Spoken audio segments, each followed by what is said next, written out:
하나님 말씀 마가복음 11장 1절에서 11절까지 말씀입니다. 그들이 예루살렘에 가까이 와서 감람산 벳바게와 베다니에 이르렀을 때 예수께서 제자 중 둘을 보내시며 너희는 맞은편 마을로 가라. 그리로 들어가면 곧 아직 아무도 타보지 않은 나귀 새끼가 매어 있는 것을 보리니 풀어 끌고 오라.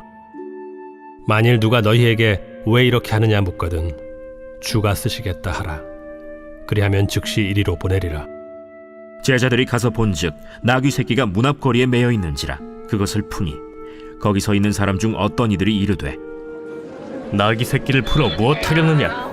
제자들이 예수께서 이르신 대로 말한대 이에 허락하는지라. 나귀 새끼를 예수께로 끌고 와서 자기들의 겉옷을 그 위에 얹어 놓음에 예수께서 타시니 많은 사람들은 자기들의 겉옷을 또 다른 이들은 들에서 벤 나뭇가지를 길에 펴며 앞에서 가고 뒤에서 따르는 자들이 소리 지르되 찬송하리로다. 주의 이름으로 오시는 이여 찬송하리로다. 오늘 우리 조상 다윗의 나라여 가장 높은 곳에서 호산나. 찬송하리로다. 다윗의 나라여. 예수께서 예루살렘에 이르러 성전에 들어가사 모든 것을 둘러보시고 때가 이미 저물매 12 제자를 데리시고 베다니에 나가시니라. 아멘.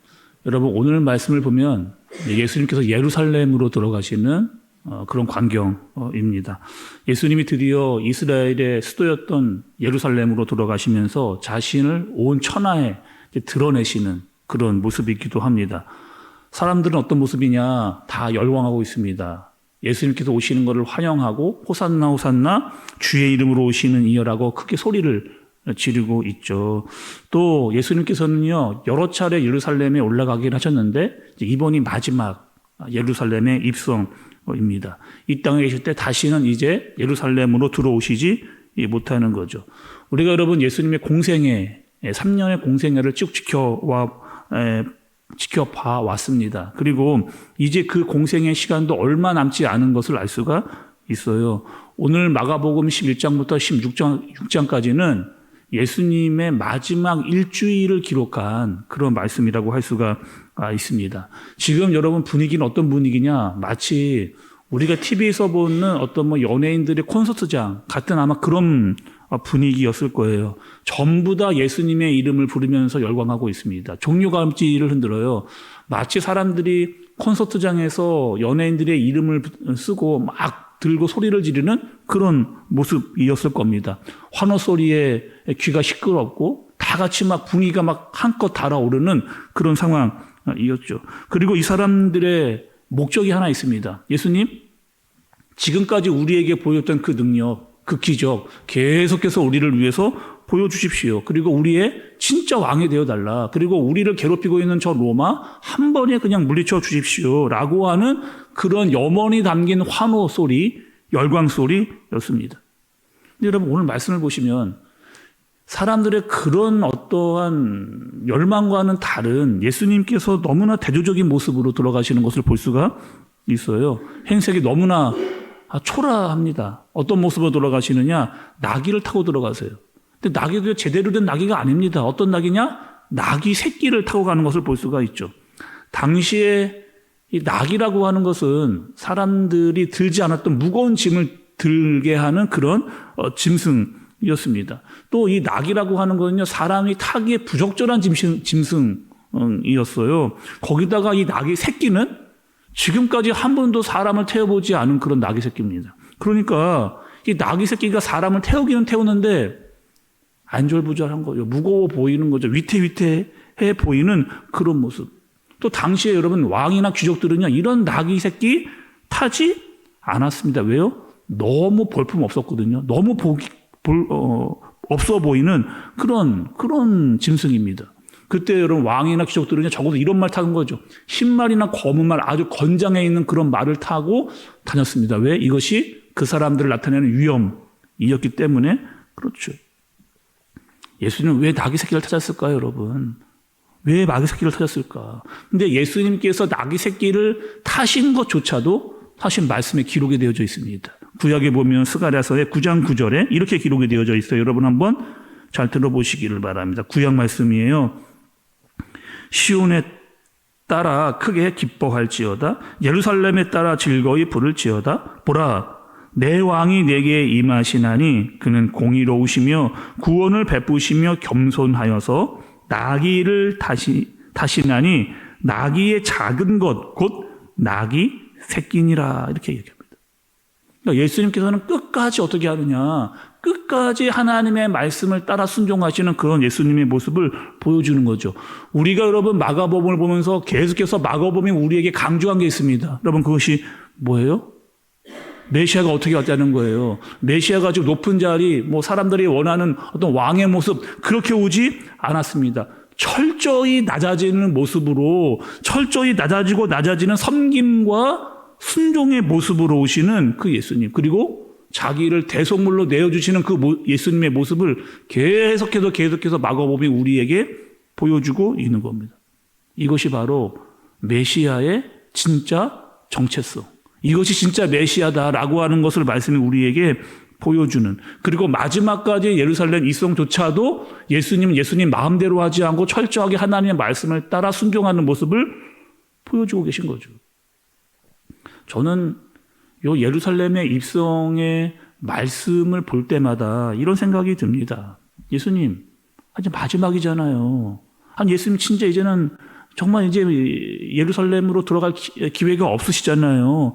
마지막 정도 한 번 진짜 멋지게 옷 한 번 차려입고 아주 근사한 말 탄 다음에 12명의 제자 딱 뒤로 세워서 한 번 정도 그렇게 한 번 좀 마지막으로 멋있게 들어갈 수 있는 거는 아닙니까? 이런 생각 저는 말씀을 볼 때마다 이런 생각 들더라고요. 예수님이 오실 때부터 말구유에 태어나셨는데 마지막까지 이렇게 초라한 나귀 새끼를 타고 가시는 모습이 좀 안타깝기 때문입니다. 적어도 마지막은 이렇게 하실 수 있잖아요. 그런데 예수님은 그렇게 하시지 않은 겁니다.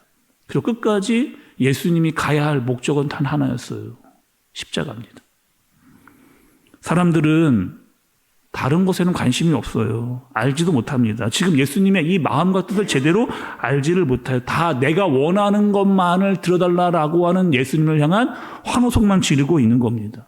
정치적인 왕이고 군사적인 왕을 원했고 세속적이고 물질적인 그런 메시아, 그 왕만을 원했던 사람들의 모습과 철저히 하나님의 말씀에 순종해서 나귀 새끼를 타고 들어가는 예수님의 모습이 너무 대조적으로 보여지는 말씀입니다. 끝까지 예수님은 사람의 눈과 그들의 마음을 의식하지 않으셨어요. 그리고 하나님의 뜻과 말씀에 순종하십니다. 내 뜻도 아니고 아버지의 뜻을 따라 순종하시는 예수님의 모습. 여러분, 이렇게 호산나를 외치던 사람들의 모습이 이제 어떻게 될까요? 일주일 만에 완전히 돌변해 버립니다. 호산나 호산나 주의 이름으로 오신 이를 이어라고 외치던 이 사람들이 어떻게 하는 거예요? 죽이라는 거예요. 저자를 죽여버려라, 십자가에 못 박아라라고 소리치는 그 사람들, 결국에 왜 그렇게 된 거예요? 자신의 기대에 부합하지 않았던 예수님을 죽이라고 사람들은 소리치게 됩니다. 오늘 본문에 등장하지 않았지만 누가복음에 보면 예수님께서 예루살렘에 들어가시기 전에 우셨어요. 얼마나 마음이 아프신지 예수님께서 예루살렘에 들어가시기 직전에 눈물을 흘리십니다. 왜요, 여러분? 내가 힘든 것 때문에 우신 거예요? 그렇지 않습니다. 들어가게 되면 전자 이 예수님을 예수님으로 알아보지 못하는 사람들의 그 안타까움에 눈물을 흘리시는 거예요. 진정한 복음과 구원을 알지 못하는 사람들 때문에 눈물을 흘리시는 겁니다. 죄로부터 자유함을 얻지 못하는 사람들 때문에 예수님은 눈물 흘리시는 거죠. 결국에 망하게 될, 예수님은 진짜로 알아보지 못할 사람들 때문에 한없이 마음 아파 우시는 예수님의 모습이 등장합니다. 여러분, 우리는 어떤 사람들이에요? 정말 예수님을 끝까지 따르는 제자입니까? 아니면 팬입니까? 팬은 여러분 특징이 있어요. 팬도 예수님을 따르고 제자도 예수님을 따릅니다. 그런데 팬은 내가 좋을 때 열광해요. 언제든지 뒤돌아설 수 있는 사람들이 바로 팬입니다. 소리는 지릅니다. 그러나 소리뿐, 함성뿐인 거예요. 예수님을 진짜 알지는 못합니다. 예수님의 말씀, 예수님의 생각, 예수님의 뜻이 무엇인지를 정확히 알지 못하는 사람들이 바로 팬이에요. 열기가 사라지면 다 돌아가는 사람들입니다. 예수님은 그런 사람들에게 현혹되지 않으셨어요. 끝까지 기도하셨습니다. 나의 원대로 하지 마시고 아버지의 원대로 해달라 기도하셨습니다. 사람들의 눈과 마음 의식하지 않으셨어요. 사람들의 환호 아니었습니다. 철저히 하나님 아버지의 뜻을 따라 순종하는 그 예수님, 그분을 따르는 여러분, 정말 그분을 따르는 저와 여러분들 되어지시기를 예수님의 이름으로 축복합니다. 기도하겠습니다. 하나님 아버지, 우리의 눈을 열어주옵소서. 예수님이 가신 길을 잘 가게 하여 주옵소서. 아버지의 뜻이 무엇인지 우리 잘 분별하게 하여 주옵소서. 예수님은 끝까지 사람들과 상황에 휘둘리지 않으셨습니다. 우리도 예수님의 그 뜻을 따라 내 뜻보다 아버지의 뜻을 따르며 살아가게 하여 주옵소서. 십자가의 길을 외면하지 않고 끝까지 주님을 바라보면서 우리도 그 길을 같이 걸을 수 있는 우리 모두가 되어지도록 주님께서 인도하여 주옵소서. 예수님의 이름으로 기도드리옵나이다. 아멘.